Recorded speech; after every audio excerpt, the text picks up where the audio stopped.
This conference will now be recorded.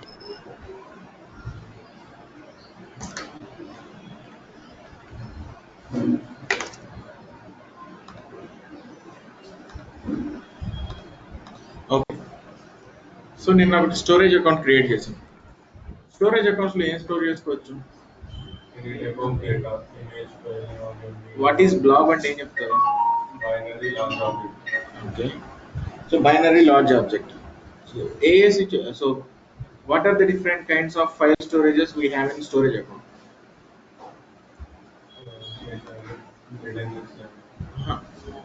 Data storage, file share, container, queues, tables. So ఇప్పుడు కంటైనర్స్లో ఏం చేశారు? Container అంటే నథింగ్ బట్ ఏ ఫోల్డర్ అంటారు, ఏ directory. దాంట్లో మీరు ఏం అప్లోడ్ చేసినా బ్లాబ్లోకి వెళ్తుంది. బ్లాబ్ అనే టైప్ వస్తుంది. యాక్సెస్ టైర్స్ ఏంటి? Hot, cool. సో ఇప్పుడు కాస్ట్ ఎలా పడుతుంది మీకు? Based upon access tier. Okay. And next వచ్చేసి పర్మిషన్స్ ఏమేమి ఉన్నాయి కంటైనర్స్లో? Access levels. యాక్సెస్ లెవెల్ వేరు, యాక్సెస్ టైర్ వేరు. ఓకే. యాక్సెస్ లెవెల్స్లో బ్లాబ్, కంటైనర్ లెవెల్ అండ్ ఇంకొకటి అనానిమస్. ఓకే. నెక్స్ట్ వచ్చేసి అసలు ఈ ఫైల్ షేర్ ఎందుకు వాడతారు? సో ఫైల్స్ని షేర్ చేయడానికా? Okay. If you want to share a large amount of data then we can use file share. Large amount of data అంటే ఇప్పుడు 1 MB 2 MB ఉన్న ఫైల్స్ అయితే మెయిల్లోనే పంపించుకోవచ్చు, మళ్ళీ ఫైల్ షేర్ వాడాల్సిన అవసరం లేదు. Okay. So in which scenario you have used file share అని అడుగుతారు. So if you want to share a large amount of data, so then in storage accounts we have file share option. So అసలు file share ఎలా create చేస్తారు? So now I want to create a file share. What is the name of your file share? So my dev share. So నేను ర్యాండమ్గా రాస్తున్నాను names, మీకు కావాలంటే మీకు అర్థమయ్యేటట్లు రాసుకోండి. టైర్, హాట్ టైరా, కూల్ టైరా, transaction optimised. You can take anything. Hot tier తీసుకోండి. See egress rate, ingress rate. Egress ingress అనేది మీకు నెట్వర్కింగ్లో తెలుస్తుంది.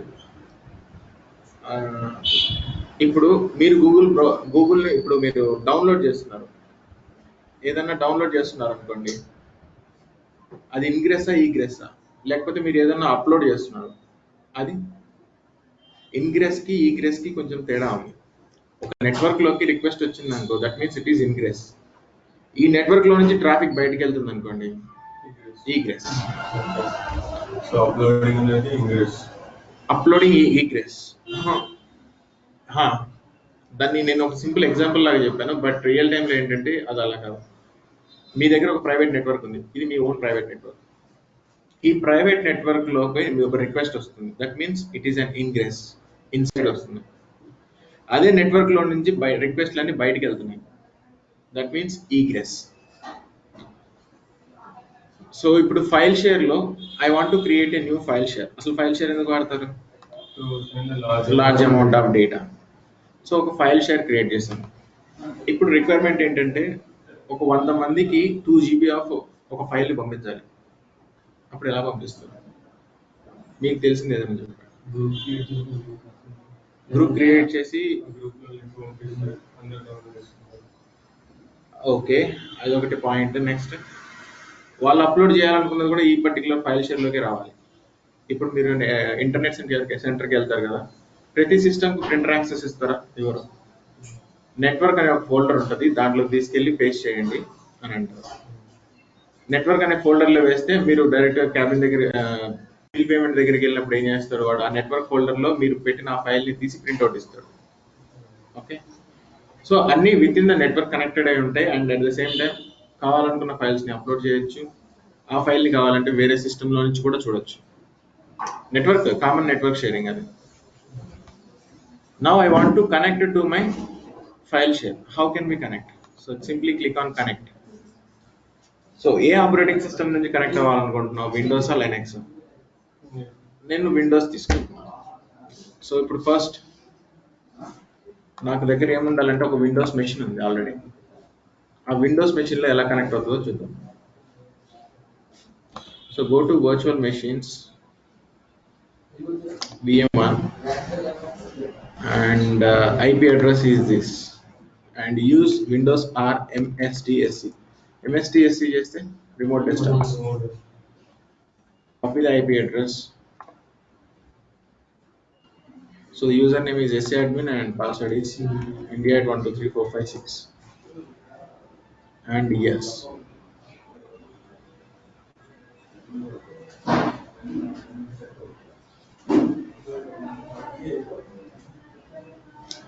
So already అయినా జరుగుతుంది. So just close everything. So ఇప్పుడు నాకు కావాలనుకున్న విఎం రెడీగా ఉంది. ఈ విఎం నా ఫైల్ షేర్కి కనెక్ట్ అయి ఉండాలి. అంటే ఒక మెషిన్ ఆ ఫైల్ షేర్కి కనెక్ట్ అయి ఉండాలని చెప్తున్నాను. అప్పుడు ఎలా? సో పోర్టల్లోకి వెళ్ళిన తర్వాత మీకు ఇక్కడే ఉంది కదా మీ అజూర్ పోర్టల్. సో కనెక్ట్ అని ఉంది. విండోస్ మెషిన్ ఏ లెటర్ వస్తుందంటే సి డ్రైవ్ లాగా జెడ్ డ్రైవ్ అనేది ఒకటి వస్తుంది. అండ్ స్టోరేజ్ అకౌంట్ కీ తోటి ఆథెంటికేట్ అవుతుంది. సో ఇప్పుడు స్టోరేజ్ అకౌంట్ కీ తోటి ఆథెంటికేట్ అవుతుంది. అండ్ ఈ స్క్రిప్ట్ ఉంది. ఇది పవర్ షెల్లా లేకపోతే command లైనా?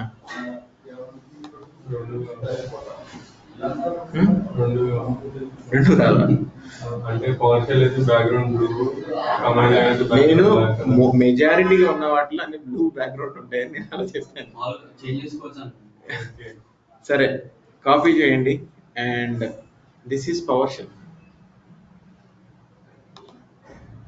So I want to open PowerShell. ఇప్పుడు నేను చేసే ప్రాసెస్ ఏంటంటే ఫస్ట్ ఫైల్ షేర్ని క్రియేట్ చేశాను. ఆ ఫైల్ షేర్కి ఎంత జీబీ ఉండాలంటే 5 TB అని పెట్టుకున్నాను. అక్కడే మీకు వచ్చింది కదా ఈగ్రెస్ దగ్గర. ఓకే, ఇప్పుడు ఆ ఫైల్ స్టోరేజ్ని ఈ సిస్టమ్కి కనెక్ట్ చేయాలి. ఎలా కనెక్ట్ చేస్తారు? సో పవర్ షెల్ సిస్టమ్ దగ్గర నుండి పవర్ షెల్ ఓపెన్ చేయండి. ఓకే, అక్కడ ఏదైతే స్క్రిప్ట్ కాపీ చేసుకున్నారో దాన్ని తీసుకొచ్చి మొత్తం ఇక్కడ ఎగ్జిక్యూట్ చేయండి.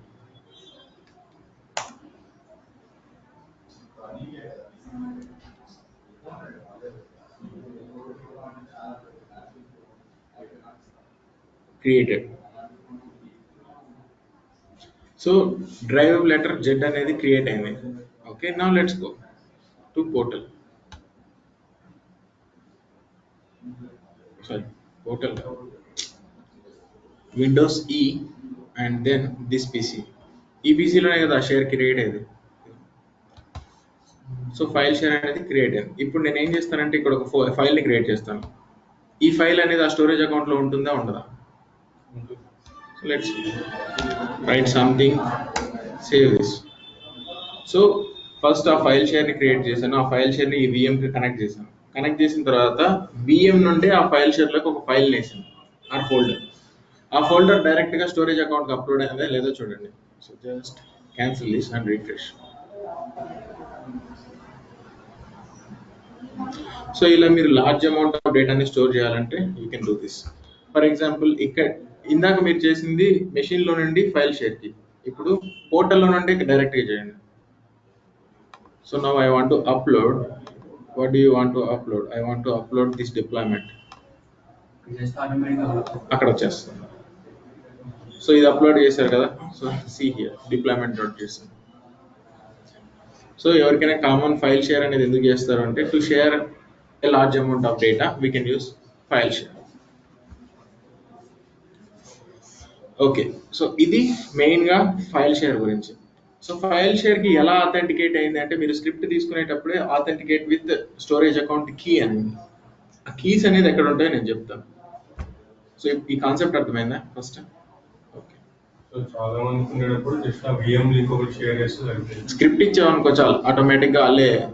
ఓకే, వాళ్ళ విఎం ఇప్పుడు స్క్రిప్ట్ ఉంది కదా, ఆ స్క్రిప్ట్ కాపీ చేసి ఒక 100 మందికి ఆ స్క్రిప్ట్ పంపించేసారు. పవర్ షెల్ ఓపెన్ చేసి జస్ట్ ఇది రన్ చేయండి అని అంటే ఆటోమేటిక్గా వాళ్ళకి కనెక్ట్ అయిపోతుంది. ఓకే, విఎంలో కాకుండా మామూలు లోకల్ సిస్టమ్స్లో లోకల్ సిస్టమ్స్లో చేయొచ్చు. నేను మెషిన్ అనేది ఒకటి చూపించాను మీకు. లోకల్ అయితే కనెక్ట్ అయింది, మరి విఎంలో అయితే ఎలా అవుతుంది అని అడుగుతారు, అందుకని నేను చూపించాను. సో ఇప్పుడు ఫైల్ షేర్ ఎందుకు యూజ్ చేస్తారో అనేది తెలుసు. నెక్స్ట్ పాయింట్, స్టోరేజ్ అకౌంట్ ఉంది. ఈ స్టోరేజ్ అకౌంట్లో మీరు స్టోరేజ్ ఇన్ఫర్మేషన్ మొత్తాన్ని స్టోర్ చేస్తున్నారు. ఇప్పుడు ఈ స్టోరేజ్ అకౌంట్లో ఉన్న ఇన్ఫర్మేషన్ని అప్లికేషన్ నుండి ఏదో పూల్ చేయాలి దాన్ని. అంటే దాంట్లో ఉన్న స్టోరేజ్ అకౌంట్లో ఇన్ఫర్మేషన్ బయటికి తీయాలి. అంటే ఒక ఫైల్ని యాక్సెస్ చేయడము, ఫోల్డర్ని యాక్సెస్ చేయడము, ఇమేజ్ను. ఇప్పుడు స్టోరేజ్ అకౌంట్కి పాస్వర్డ్ లేకపోతే ఎట్లా డైరెక్ట్గా వెళ్ళి అథెంటికేట్ అవుతుందా? అవ్వదు. సో స్టోరేజ్ అకౌంట్లే మీరు చేసిన ఫైల్స్ని సెక్యూర్ చేయాలి. ఎలా అథెంటికేట్ అవుతారు? ఇప్పుడు సీక్వెల్ సర్వర్ ఉందనుకోండి, ఇప్పుడు మీ జీమెయిల్సే ఉన్నాయి, జస్ట్ యూజర్ నేమ్ ఇచ్చారు, యూజర్ నేమ్ ఇచ్చి లాగిన్ కొడితే లాగిన్ అయిపోతుందా? దానికి ఒక పాస్వర్డ్ ఉంటుంది, అది పాస్వర్డ్ తోటి అథెంటికేట్ అయిన తర్వాతే లాగిన్ అవుతుంది కదా. లైక్ ద సేమ్ వే మీ దగ్గర ఇన్ఫర్మేషన్ మొత్తాన్ని స్టోరేజ్ అకౌంట్లో స్టోర్ చేసుకున్నారు. ఇప్పుడు స్టోరేజ్ నేమ్ తెలుసు, మరి స్టోరేజ్ అకౌంట్కి కనెక్ట్ అవ్వడానికి దానికి ఒక పాస్వర్డ్ కావాలి కదా. మరి ఆ పాస్వర్డ్లు అన్నీ ఎక్కడ ఉంటాయి? ఇదే స్టోరేజ్ అకౌంట్లో we have access keys. Access keys. So click on access keys. So ఇది మీ స్టోరేజ్ అకౌంట్ నేము. ఇక్కడ దానికి సంబంధించిన కీస్ ఉంటాయి. 2 కీస్ ఎందుకు ఇచ్చారు? కీస్ కీ 1 అండ్ కీ 2 అని ఉంది. 2 ఎందుకు ఒకటి పెట్టుకుంటే సరిపోద్ది కదా.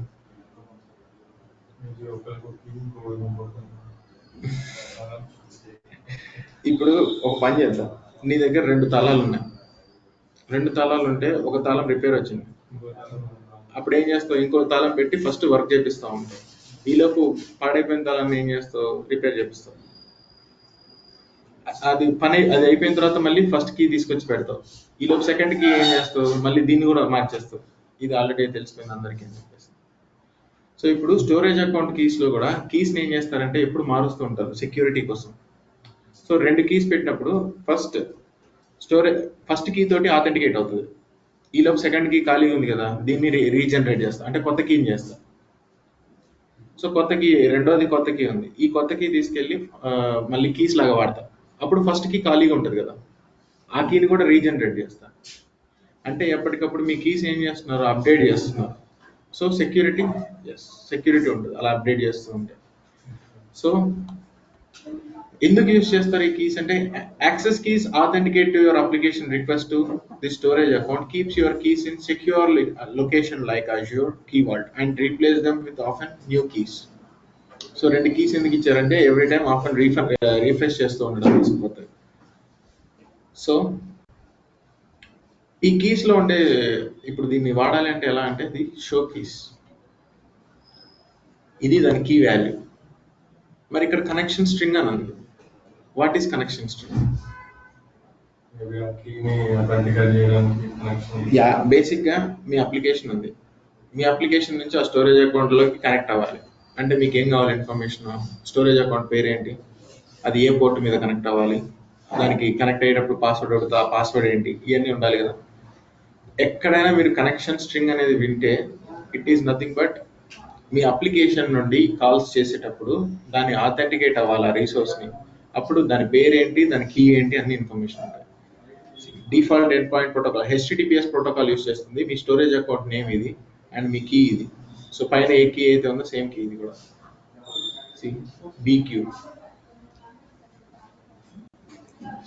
BQ equals to okay.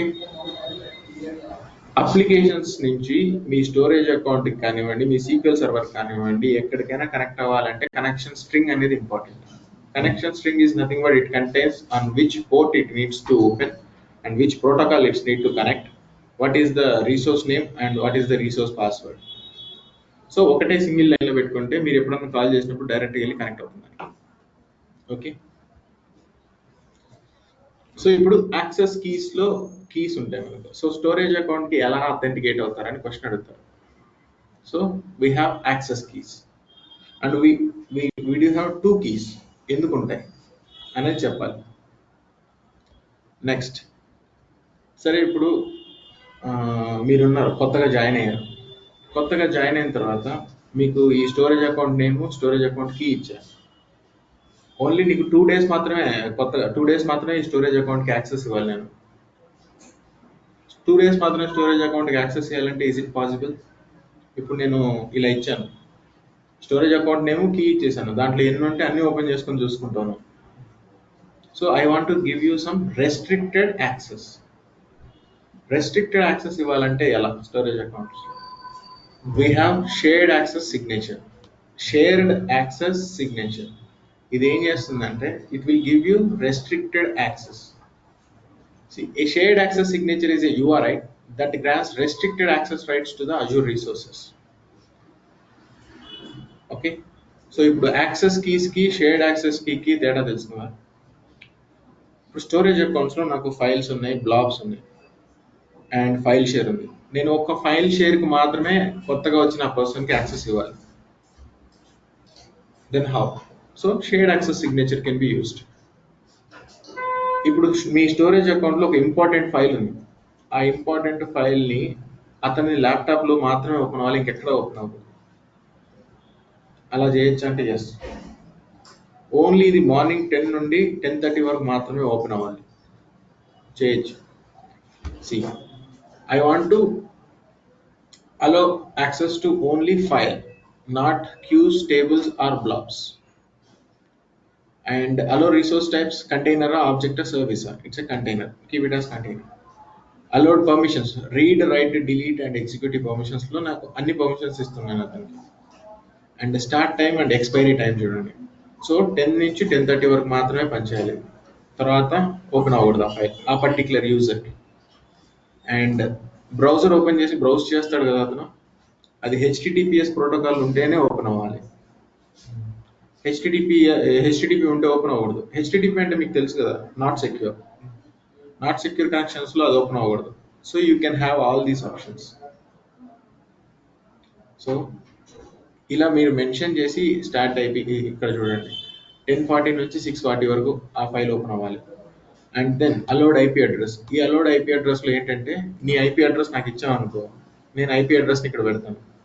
So అప్పుడు ఏం చేస్తుంది, మీరు ప్రతిసారి యాక్సెస్ చేసేటప్పుడు ఐపీని ఇది ఇక్కడ నేను వైట్ లిస్ట్ చేసిన ఐపీఏ కాదా అని చెక్ చేసుకుంటాను. నీ ఐపీఏ అయితే మాత్రమే ఓపెన్ అవుతుంది, లేకపోతే ఓపెన్ అవ్వదు. సో రెస్ట్రిక్షన్స్ ఇస్తుండగా బాగా. And generate sauce and connection string. So ఇది కనెక్షన్ స్ట్రింగ్. ఇది ఇస్తే అప్లికేషన్స్ నుండి కాల్ చేయొచ్చు. కనెక్షన్ స్ట్రింగ్ అనేది ఏంటి, ఇట్ కంటైన్స్ ఇదిగోండి ఏ పర్టికులర్ ఫైల్కి మీరు కనెక్ట్ అవ్వాలనుకున్నారో ఆ ఎండ్ పాయింట్ ఇస్తుంది అండ్ దానికి సంబంధించిన కీస్ కూడా ఉంటాయి దీంట్లో. సిగ్నేచర్, ఇది సిగ్నేచర్, ఇది కీ. ఇక్కడ రాశారు కదా HTTP ప్రోటోకాల్ యూజ్ చేయాలి అండ్ సిగ్నేచర్ ఏంటంటే ఇది. అర్థమవుతుందా?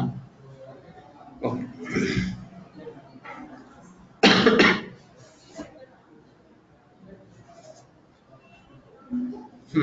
సో ఇలా షేర్డ్ యాక్సెస్ సిగ్నేచర్ వాడతారు. ఇంటర్వ్యూస్లో మిమ్మల్ని అడుగుతారు, what is the difference between access keys and shared access signature.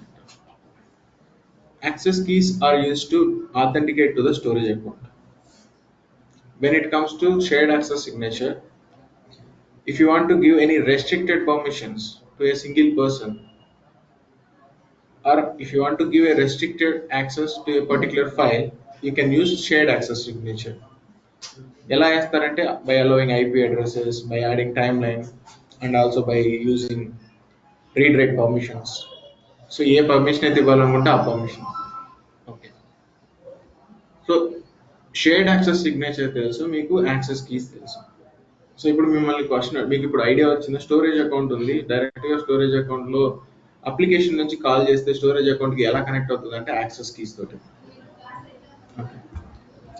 Next ఇప్పటి వరకు చూసింది మనం containers and file share. Next queues అంటే ఏంటి? క్యూస్ అనేది ఎందుకు యూజ్ చేస్తారు? Queues are nothing but messaging కోసం యూజ్ చేస్తారు queues. See, for example, queue, I'll show you the definition that will be QUE. Yes.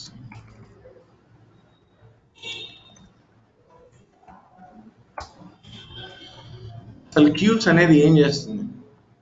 బేసిక్గా క్యూస్ అనేది ఎందుకు వాడతారంటే మెసేజింగ్ కోసం. Azure Queue Storage is a service for storing large number of messages. ఈ messages అనేది ఎందుకు use చేస్తారు, ఎక్కడ యూజ్ చేస్తారంటే అప్లికేషన్స్ నుండి కాల్ చేసినప్పుడు ఆ మెసేజింగ్ కోసం. See, you access message from anywhere in the world via authenticated calls, HTTP or HTTPS. Authenticated calls అంటే అప్లికేషన్ మీద బ్రౌజర్ ఉంటుంది కదా, బ్రౌజర్లో మీ అప్లికేషన్ ఓపెన్ అయ్యి రన్ అవుతుంటుంది.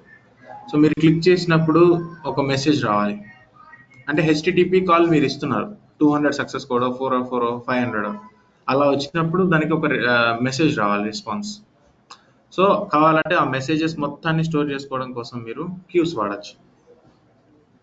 Okay, a queue message can be up to a 64 KB in size and it can contain a millions of messages up to the total capacity of storage account. See, so queues అనేది ఎందుకు వాడతారు? Messaging కోసం. So ఒక example తీసుకోండి, queue storage concepts. And ఒక storage అకౌంట్లో these kind of 2 messages they have. One is the image and second is also the image. మీ account మీ పర్టికులర్ హెచ్టిటిపి కాల్స్ చేసేటప్పుడు ఈ పర్టికులర్ మెసేజ్ రావాలి మీకు అనేదాన్ని ఎక్కడి నుంచి వస్తాయంటే క్యూస్లో నుంచి. ఓకే, ఇది క్యూస్ గురించి. ఇది రియల్ టైంలో ఎలా వాడతారంటే డెవలపర్స్. ఇప్పుడు మీకు అర్థమైంది కదా, ఈ కాల్ చేసినప్పుడు ఇది రావాలి అని అంటే డెవలపర్స్ చెప్తారు, so I want to create a queue, so the queue will be like this అని చెప్తాడు. సో మోస్ట్లీ ఇది డెవలపర్సే రాసుకుంటున్నారు క్యూస్. సో మన పని ఎంత వరకు ఉందంటే ఆ రీసోర్స్ని క్రియేట్ చేయడం వరకు, దాంట్లో క్యూస్ ఎనేబుల్ చేయడం వరకు. ఇప్పుడు అతను ఏం మెసేజ్ రాయాలనుకున్నాడో మీకేం తెలుసు? సో మోస్ట్లీ డెవలపర్సే రాస్తారు. నెక్స్ట్ ఇది క్యూస్. సో సింపుల్గా శాంపిల్ అని ఒకటి రాస్తున్నాను. So this is a sample queue that I want to create. ఈ పర్టికులర్ శాంపిల్ అనే మెసేజ్ని నేను కాల్ చేయాలంటే అప్లికేషన్లో దిస్ ఈజ్ ద యూఆర్ఎల్. ఇది మీరు డైరెక్ట్గా కాల్ చేస్తారా? ఇట్లా కాల్ చేస్తే వస్తుంది ఏమన్నా మీకు ఇన్ఫర్మేషన్? సో ఇది అప్లికేషన్ సైడ్ యూజ్ చేస్తారు. సో రియల్ టైమ్ అప్లికేషన్లో యూజ్ చేస్తారు క్యూస్. మీరు డైరెక్ట్గా యాక్సెస్ చేయాలన్నా చేయలేదు.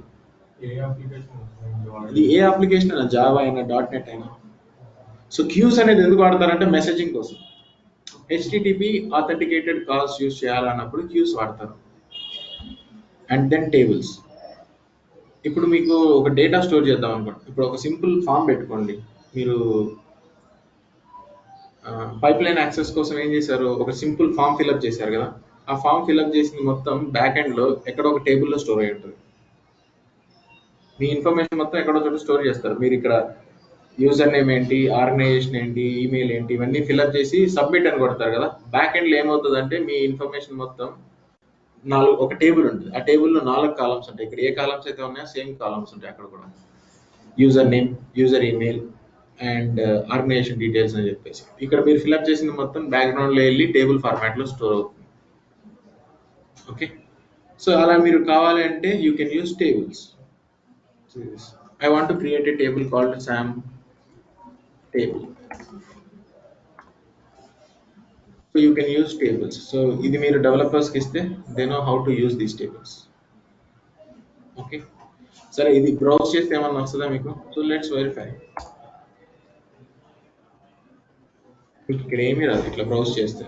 URL ఉంది కదా అని చెప్పి మనల్ని బ్రౌజ్ చేస్తూ ఉంటాం. So that won't work.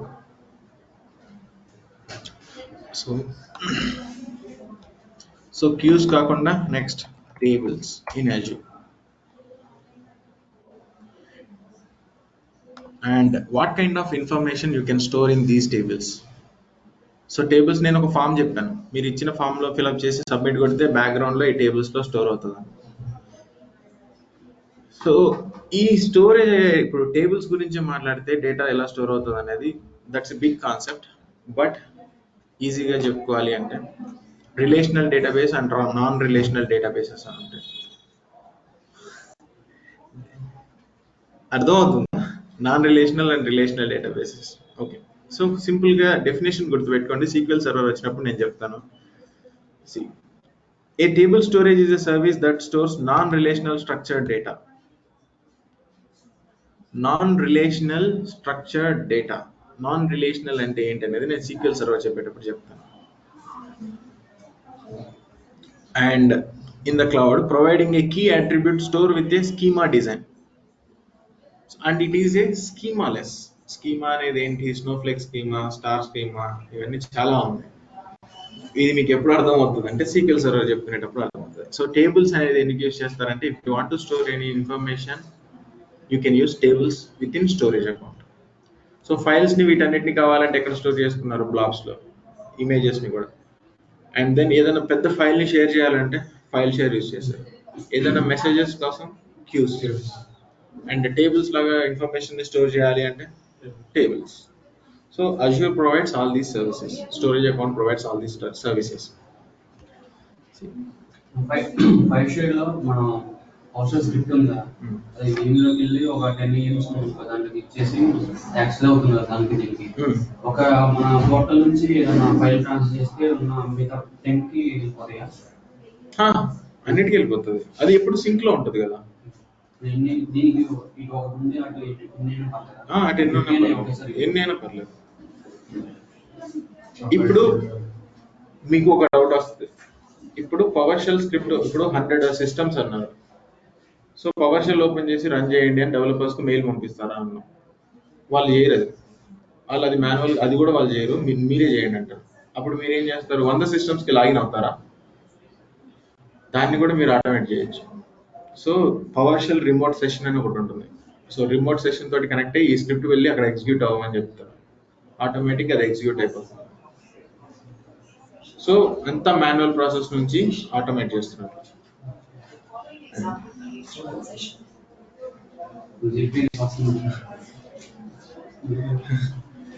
Okay. So Azure Table Storage stores a large amount of structured data. The service is a NoSQL data store which accepts authenticated calls inside and outside the Azure cloud.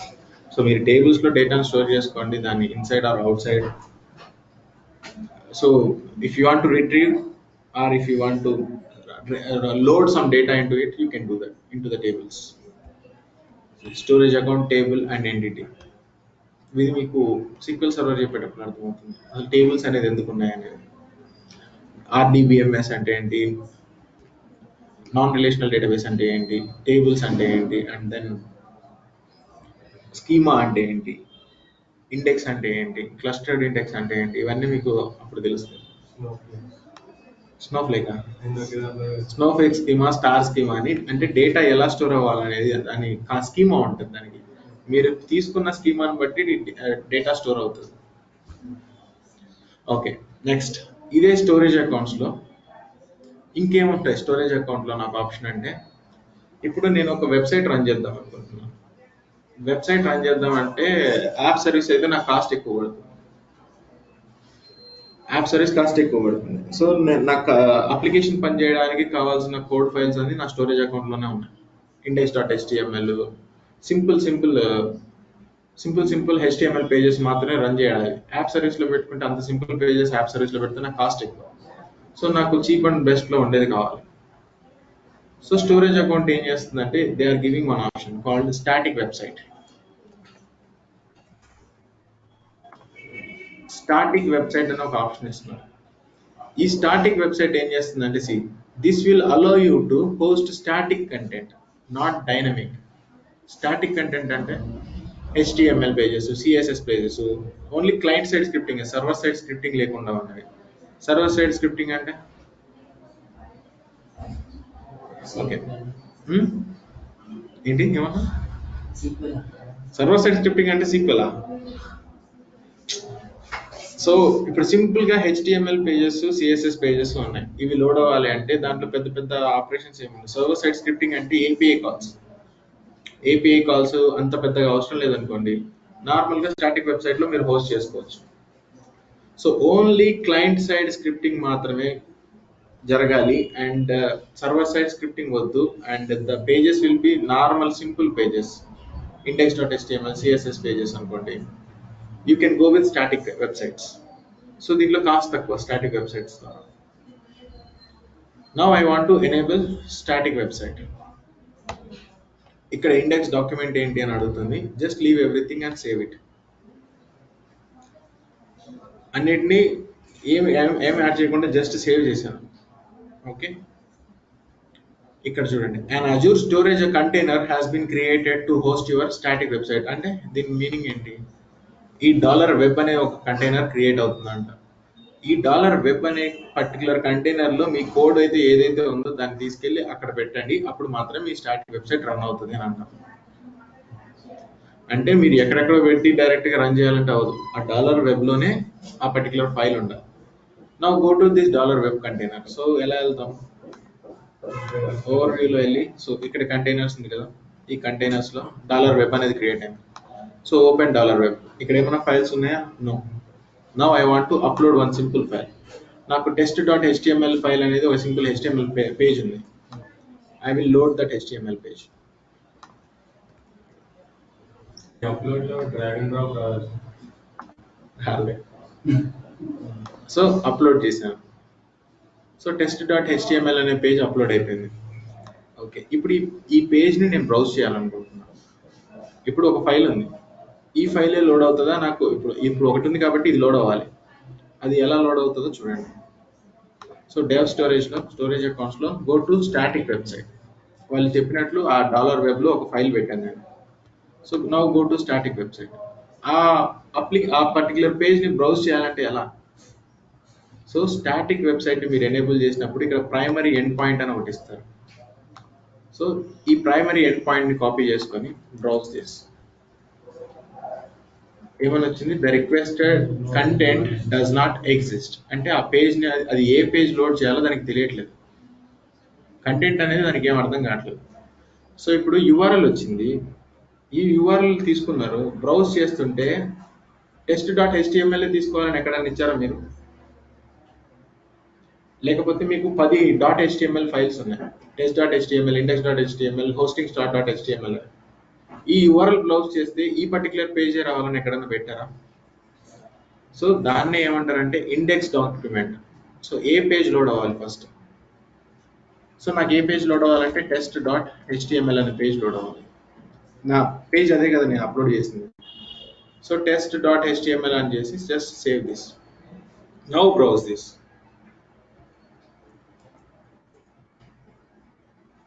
So this might be KG problem. Catch problem అది. So ఇలా కావాలంటే static website కూడా host చేసుకోవచ్చు storage అకౌంట్స్లో. Okay, ఇంతవరకు practice చేయండి ఈరోజు. Okay, so 40 to 45 minutes పడుతుంది class, of course. So yeah, last option ఇది